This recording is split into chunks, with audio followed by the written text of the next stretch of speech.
Preview.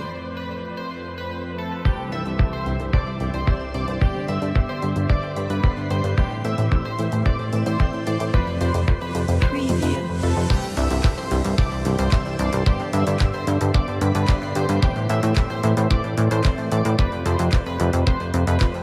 Preview. Preview.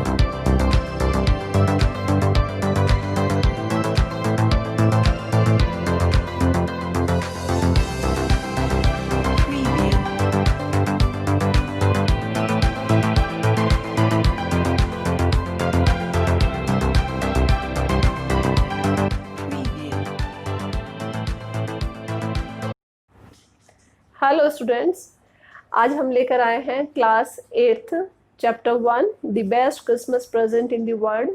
और ये lesson लिखा है माइकल मोरपर्गो ने। ये कहानी है फर्स्ट वर्ल्ड वॉर के बारे में। और ये चैप्टर जो हमारा है ये आरबीएसई के सिलेबस में भी है, राजस्थान बोर्ड के सिलेबस में भी है और सीबीएसई के सिलेबस में भी है। हमारी बुक का नाम है हनी ड्यू। ये चैप्टर हमारा 3 पार्ट में है, first, second and third part में। फर्स्ट पार्ट में हमें बताया जाता है कि जो हमारे लेखक हैं वो कैसे एक दुकान पर जाते हैं, एक जंक शॉप पर जाते हैं। जंक शॉप होती कबाड़ी की दुकान, वहां जाते हैं और वहां से एक रोल टॉप डेस्क खरीद के लाते हैं, एक टेबल लेकर आते हैं जिसका जो कवर है, टॉप जो है वो रोल हो सकता है, रोल टॉप, जिसके नीचे जगह होती है, दराज जैसी होती है, ड्रॉर होती है और जिसमें आप बुक्स या कुछ भी सामान रख सकते हैं।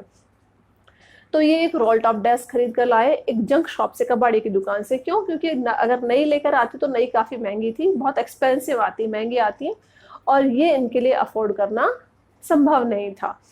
तो जब ये लेकर आए तो देखा कि क्योंकि कबाड़ी की दुकान में तो हम कैसा सामान बेचते हैं, टूटा फूटा बिना काम का, जो हमारे काम का नहीं रहा हो।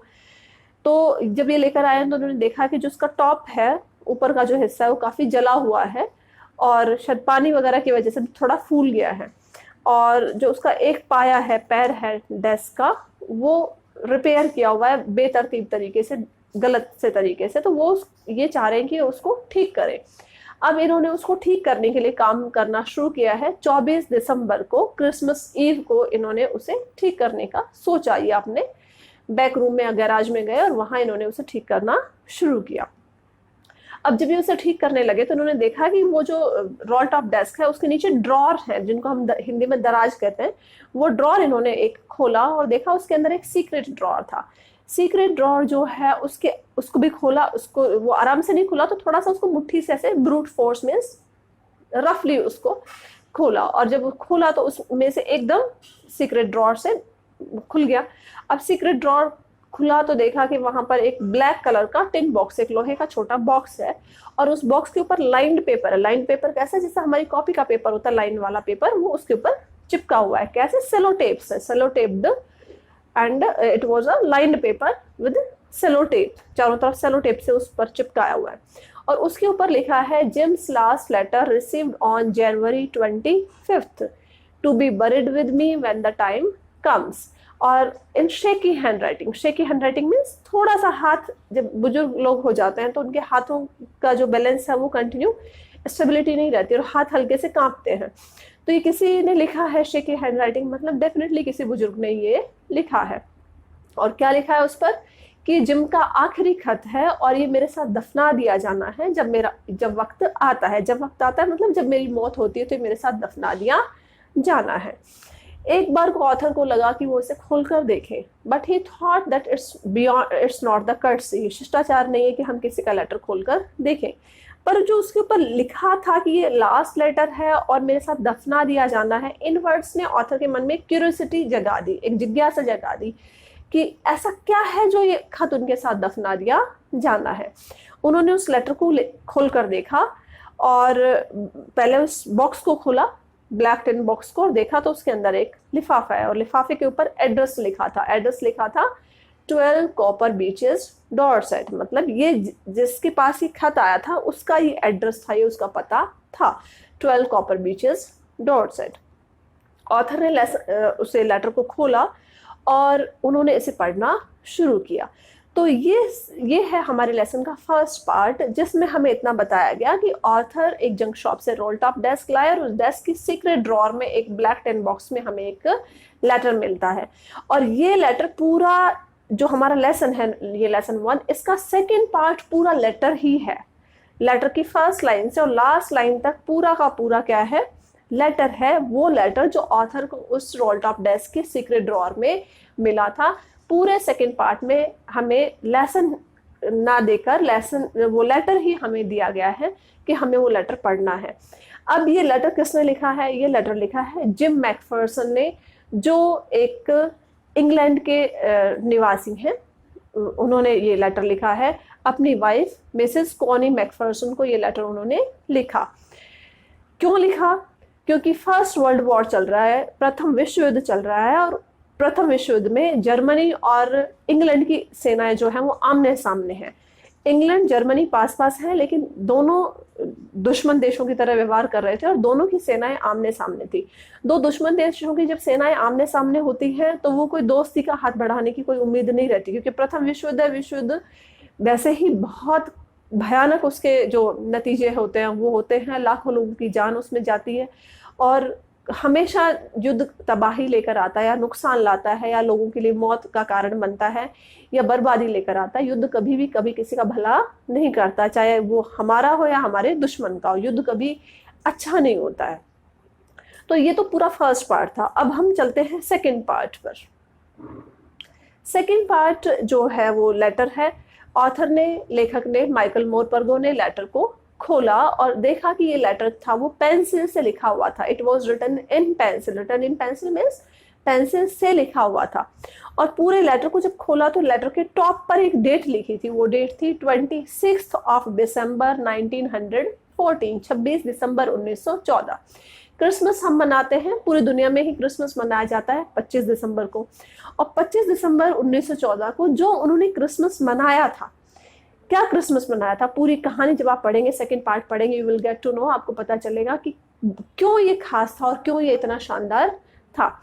तो 25 दिसंबर 1914 को जब ये इंग्लैंड की सेना की तरफ से वहां एक कैप्टन का रोल प्ले कर रहे थे और सामने जर्मनी की सेना थी, उस जर्मनी की सेना ने और इंग्लैंड की सेना ने जहां इनको एक दूसरे पर हमला करना था, जहां इनको एक दूसरे पर अटैक करना था, उसके बजाय इन दोनों सेनाओं ने साथ में मिलकर क्रिसमस सेलिब्रेट किया था। जो क्रिसमस है उसको साथ में मनाया था।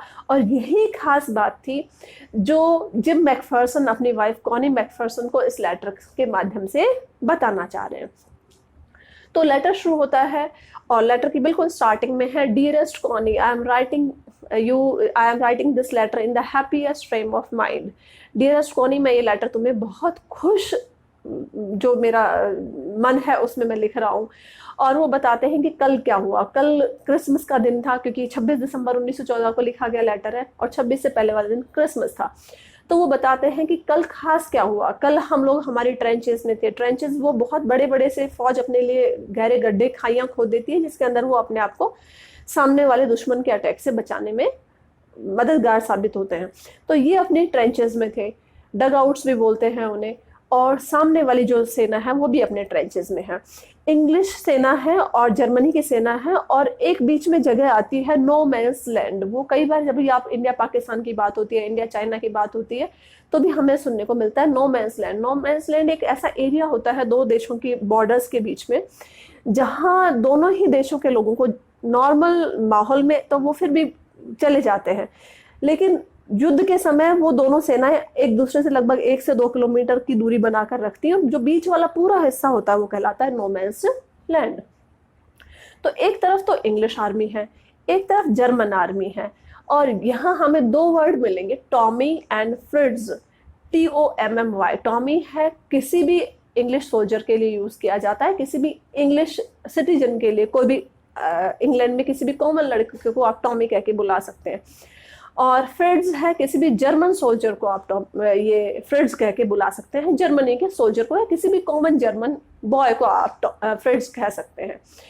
तो क्रिसमस का दिन है और क्रिसमस के दिन ये लोग अपने ट्रेंचेस में हैं। स्नोफॉल भी होता है क्योंकि भयंकर ठंड हो रही होती है, और यूरोप में तो वैसे बहुत ठंड होती है, बर्फ गिर रही होती है, और सुबह का वक्त है। तो जर्मन जो सोल्जर्स हैं उनकी तरफ से somebody waved the white flag, किसी ने सफेद जो झंडा है उसको फहराया, और सफेद होता है शांति का प्रतीक। अब जो इंग्लिश सोल्जर्स हैं उन्हें लगा कि हो सकता है कि कोई ट्रिक हो, या हो सकता है कुछ गड़बड़ हो, या हो सकता है कि जर्मन आर्मी हमारे ऊपर हमला बोल दे। लेकिन ये ट्रिक नहीं थी, ऐसा कुछ भी नहीं था। थोड़ी देर बाद उन्होंने उधर से बोला, जर्मन सोल्जर्स ने कहा हैप्पी क्रिसमस टॉमी। इन लोगों ने भी, इंग्लिश सोल्जर्स ने भी रिप्लाई में बोल दिया हैप्पी क्रिसमस फ्रेंड्स। तो पहले इन्होंने एक दूसरे को विश किया and they thought that was that means कि इट्स ओवर, कि बस इतना है, इन्होंने हमें हैप्पी क्रिसमस बोल दिया, हमने इनको हैप्पी क्रिसमस बोल दिया। क्योंकि जर्मनी में भी सारे लगभग मोर देन 80% पॉपुलेशन क्रिश्चियंस की है, और इंग्लैंड में भी क्रिश्चियन लोग रहते हैं। मेजोरिटी ऑफ पॉपुलेशन जिसको आप कह सकते हैं कि जो अधिकतर जो आबादी है जर्मनी और इंग्लैंड दोनों में ही क्रिश्चियंस हैं। तो क्रिसमस ही उनका पूरा साल भर का सबसे बड़ा त्योहार फेस्टिवल होता है। इसके बाद किसी ने व्हाइट फ्लैग, जो फ्लैग था, सफेद झंडा था, वो फहराया जर्मन आर्मी की तरफ से। और कोई था जो सिर के ऊपर एक कोई शैंपेन की या रम की ड्रिंक की किसी की बोतल लेकर आगे आया। जिम मैकफर्सन, क्योंकि वो कैप्टन है इंग्लिश आर्मी के, तो उन्होंने अपने लोगों को कहा कि may be it's a trick, हो सकता है ये कोई इनकी चाल हो हमारे ऊपर हमला करने की, या ये हमसे धोखा कर सकते हैं। लेकिन देखा कि एक करके उधर से सोल्जर्स जो है उन्होंने आना शुरू किया है, और वो नो मैंस लैंड में आ गए। कौन से सोल्जर आ गए? जर्मन सोल्जर्स यहाँ आ गए। और देखा कि नहीं, ऐसा कुछ भी नहीं है, ये लोग भी, इंग्लिश सोल्जर्स भी एक करके यहाँ नो मैंस लैंड में आ गए। नो मैंस लैंड पहले मैंने बताया वही बीच वाला एरिया है जहाँ दोनों आर्मीज वॉर के लिए जाती हैं। लेकिन यहाँ ये लोग कोई वॉर नहीं कर रहे थे। अचानक उस पूरी भीड़ में से कोई एक फुटबॉल लेकर आ गया, और फुटबॉल लाते ही, क्योंकि सब लोग ही सेलिब्रेशन के मूड में थे, इन्होंने फुटबॉल खेलना शुरू किया।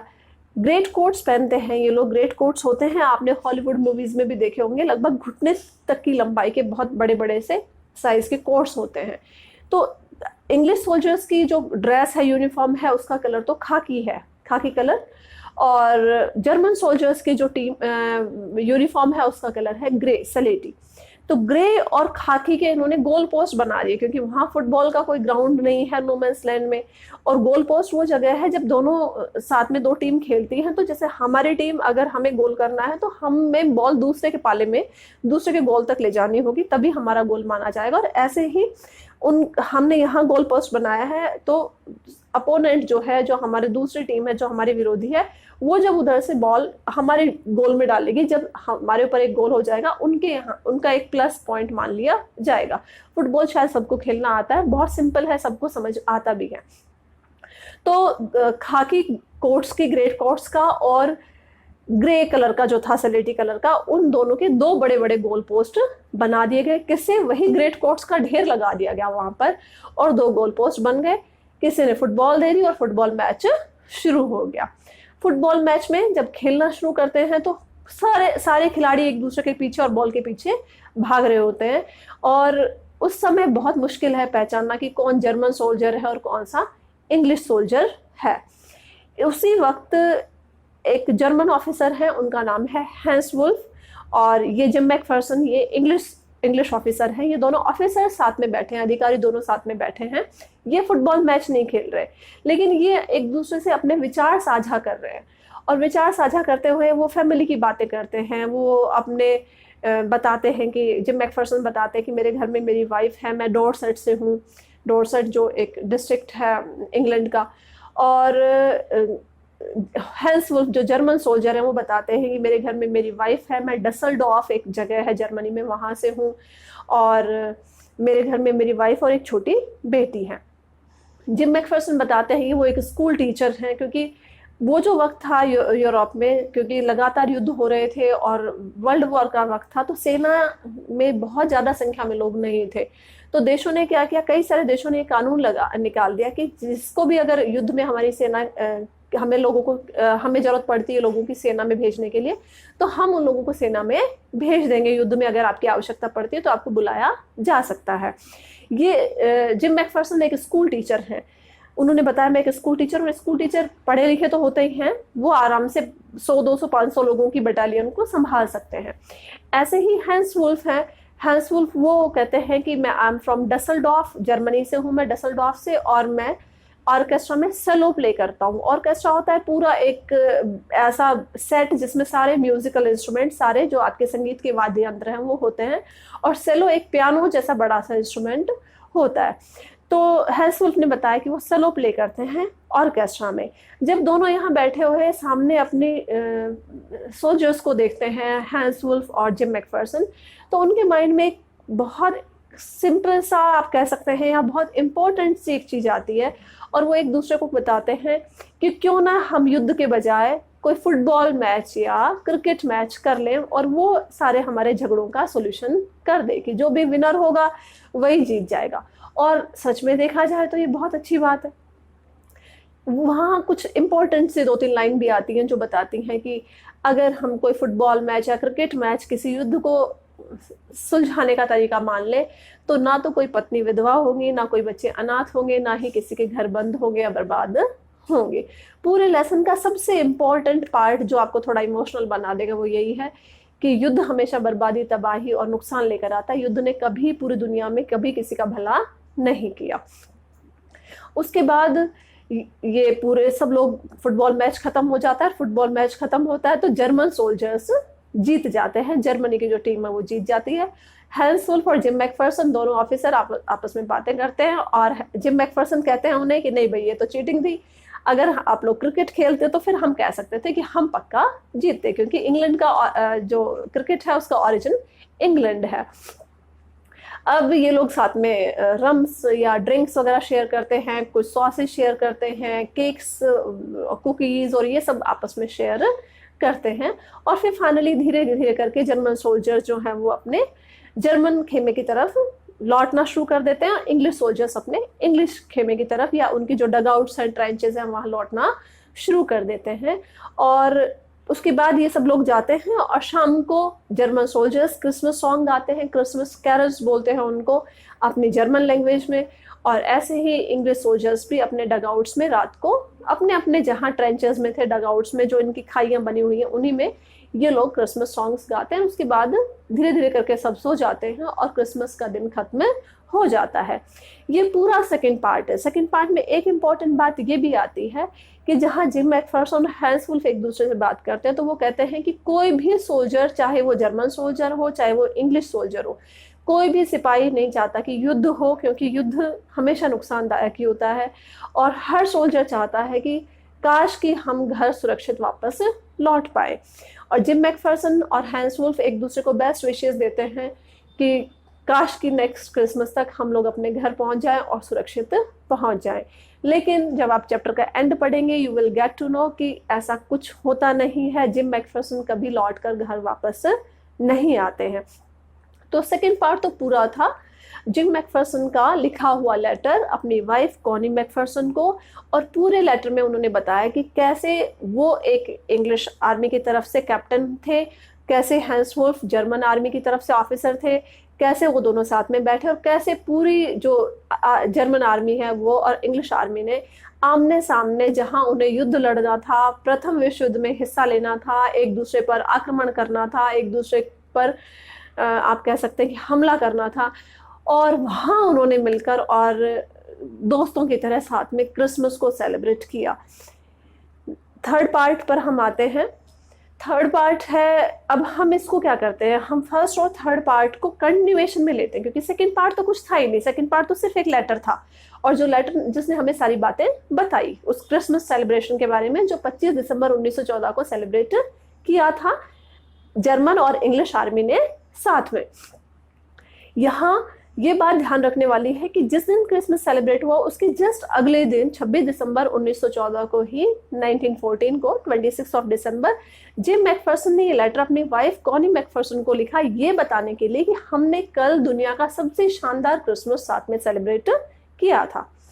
अब ऑथर ने ये पूरा लेटर पढ़ा, ऑथर ने हमें भी ये लेटर पढ़ने को दे दिया और हमने पढ़ लिया। अब आता है थर्ड पार्ट। थर्ड पार्ट में क्या होता है, ऑथर 24 दिसंबर को उस रोल टॉप डेस्क पे काम करने लगे थे, उसको रिपेयर करने लगे थे।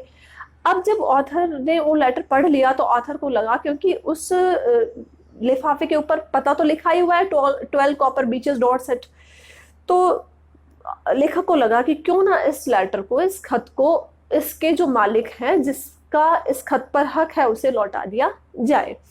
वो डॉर्सेट जानते हैं, वो डॉर्सेट कहाँ पर है, लंदन के दूसरे पार्ट में है। वो वहां गए और वहां उस एड्रेस पर जाकर देखा तो घर की जगह सब कुछ वहां पर जला हुआ था, घर के नाम पर कुछ नहीं था।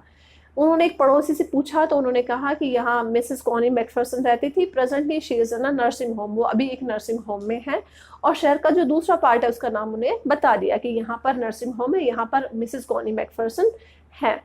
और बताया कि now she is 101 year old, लगभग वो 101 साल की अब वो हो चुकी हैं। And she is a bit muddle headed, वो थोड़ी सी कंफ्यूज रहती है। तो 90 साल की उम्र में, 100 साल की उम्र तक तो हर किसी को इतनी उम्र भगवान देता भी नहीं है, और अगर वो है तो भी काफी कुछ हमारी मेमोरी का पार्ट जो है वो वॉश आउट हो चुका होता है, खत्म हो चुका होता है। कुछ चीजें हैं जो परमानेंट मेमोरी का पार्ट हैं, जैसे जिम का लेटर या जिम मैकफरसन जो कोनी को याद है। अब ऑथर वहां से जाते हैं और उस नर्सिंग होम के लिए चल देते हैं। आज का दिन कौन सा दिन है? क्रिसमस का दिन है। क्यों? क्योंकि कल ऑथर ने उस डेस्क पर काम करना शुरू किया, कल था क्रिसमस ईव, और आज वो सुबह उठे हैं और आज वो कॉनी मैकफरसन की तलाश में चले गए। पहले डॉर्सेट गए, उनके कॉपर बीचेस वाले एड्रेस पर, वहां वो मिली नहीं है, वो घर देखा है पूरा जल चुका है। पड़ोसी ने बताया कि नर्सिंग होम है और नर्सिंग होम में वो गए। आज का क्रिसमस का दिन है, स्लेब जो नर्सिंग होम है वो पूरा डेकोरेटेड है, सजाया हुआ है, उसमें पेपर चेन्स लगी हैं, लोगों ने हैट पहनी हुई है, पेपर की कैप जो बनाकर पहनते हैं बर्थडेज पर या क्रिसमस पर, वो पहनी हुई है। क्रिसमस ट्री को भी सजाया हुआ है और क्रिसमस के सॉन्ग्स जो हैं वो चारों तरफ बज रहे हैं। तो मैट्रन कौन होता है? केयर टेकर, देखभाल करने वाले। उनसे वो बात करते हैं और कहते हैं मैं कॉनी मैकफरसन से मिलने आया हूँ। मैट्रन उन्हें बताते हैं, जो केयर टेकर है वो बताते हैं ऑथर को, माइकल मॉरपरगो को, कि यहाँ कुछ ही लोग हैं जो इनसे मिलने आते हैं, शायद ही कभी कोई इनसे मिलने आया है। क्यों? क्योंकि उनके बच्चे थे नहीं, हस्बैंड कभी उस युद्ध से लौट कर आए ही नहीं। देखते हैं, वो जाते हैं मिसेस कॉनी मैकफरसन के पास। वो एक व्हील चेयर में बैठी हुई हैं और व्हील चेयर से वो बाहर की तरफ ब्लैंकली देख रही हैं। ब्लैंकली नजर भी काफी कम ही आता होगा 101 साल की उम्र में। तो वो बाहर देख रही होती हैं और ऑथर उनके पास जाकर कहते हैं हेलो मिसेस कॉनी या हेलो कॉनी, ऐसे उनको बोलते हैं। तभी भी वो बाहर की तरफ ही देख रही होती हैं। ऑथर फिर उनके हाथ में वो लेटर देते हैं और जैसे ही कॉनी मैकफरसन उस लेटर को देखती हैं, महसूस करती हैं, एकदम उनकी आंखों में चमक आ जाती है।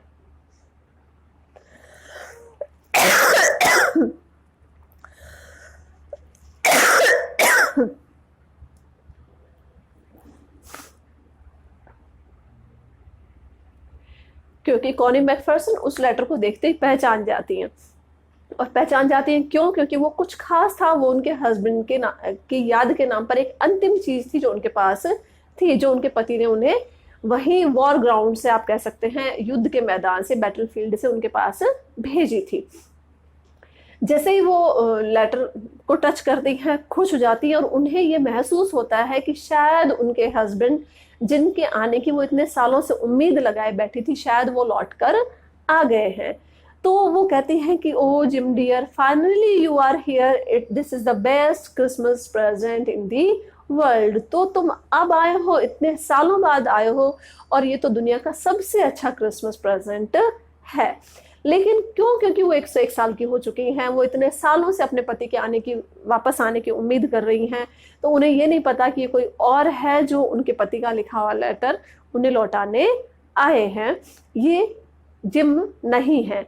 और ऐसे ही करके पूरी स्टोरी जो है उसका एंड हो जाता है। ऑथर जो है, लेखक है, वो मिसेस कॉनी मैकफरसन को नहीं बताते कि वो जिम मैकफरसन नहीं है, वो है जिन्हें ये लेटर उनकी ड्रॉर में मिला था।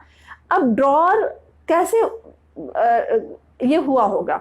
डेफिनेटली मिसेस कॉनी मैकफरसन के घर में आग लगी होगी और वो जो पुराना सामान जो जल वल गया था, खराब हो गया था, वो किसी कबाड़ की दुकान में बेच दिया गया था और वहां से लेखक ने ये रोल टॉप डेस्क खरीदा था और उसके ड्रॉर से ऑथर को, ये लेखक को, ये लेटर मिला था।